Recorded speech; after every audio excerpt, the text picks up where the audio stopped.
Welcome to Pedal to the Metal Gardening, where in our last video, we refreshed and planted everything in the wavy garden bed at the front of the house.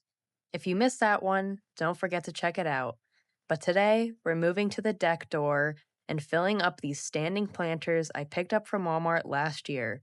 They've been sitting empty this spring, so it's time to give them a brand new life for the summer. I've already went to the garden center and picked up everything that I'll be using today, maybe even a little bit more. I'm not sure if everything I have here will actually fit inside since those planters aren't that wide. But first, we're going to collect them and bring them over to the side of the yard, where yes, we do still have a lot of gravel from the last owners that was dumped everywhere in the backyard. I just slowly use it for all my projects and hope that one day all of the gravel will be picked up and we will be able to have more grass back here. I definitely prefer grass in gardens over rock and stone everywhere, but to each their own. And as you can see, Rambo is definitely going to steal some of those rocks and treat them like they're his toys or treats or something. He always steals rocks because no matter what it is, if I'm giving it attention, he thinks it must be something great.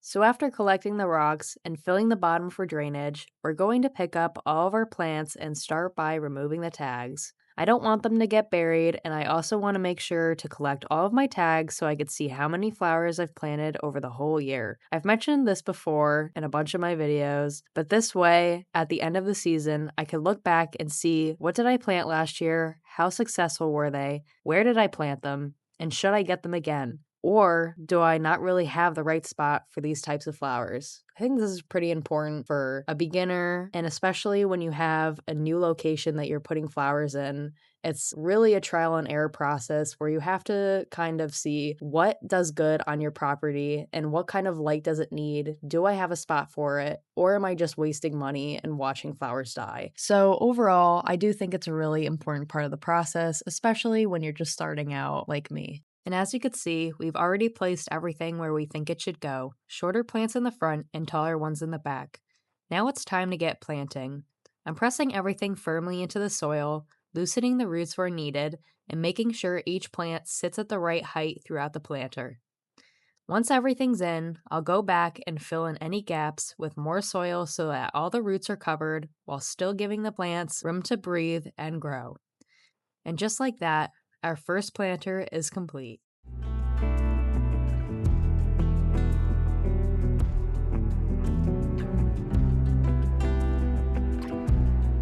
Moving on to the second planter, we are going to be repeating the same process, but I want to dive into exactly what we're planting this time around.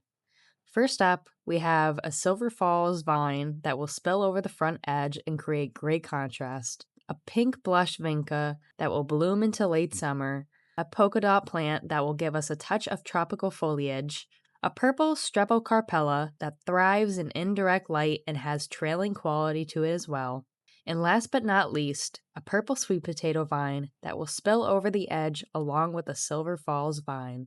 The spot these planters are going in gets a little bit of direct morning sun, but then a lot of bright indirect light for the rest of the day. I'd say maybe 1 to 2 hours maximum of morning sun. Now the blush vinca usually does require full sun, but I thought with the morning light here it would be a good balance between the shade plants and the vinca. It might result in the vinca not putting out quite as many flowers, but I'm still hoping to see good growth and plenty of blooms throughout the summer. And in just a moment, you'll be able to see how they've evolved and how much all of these plants have grown over just a course of a couple months. So stay tuned for that reveal.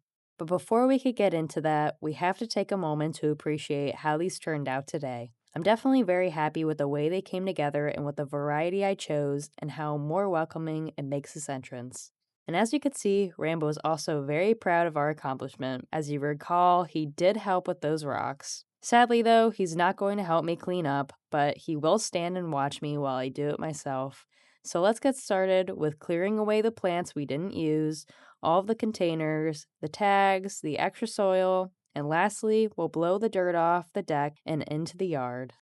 Now that we've finished cleaning up and put everything back where it was when we started, I'm happy to say the side door baskets are finally done. And again, thank you so much for watching and stay tuned for the transformation.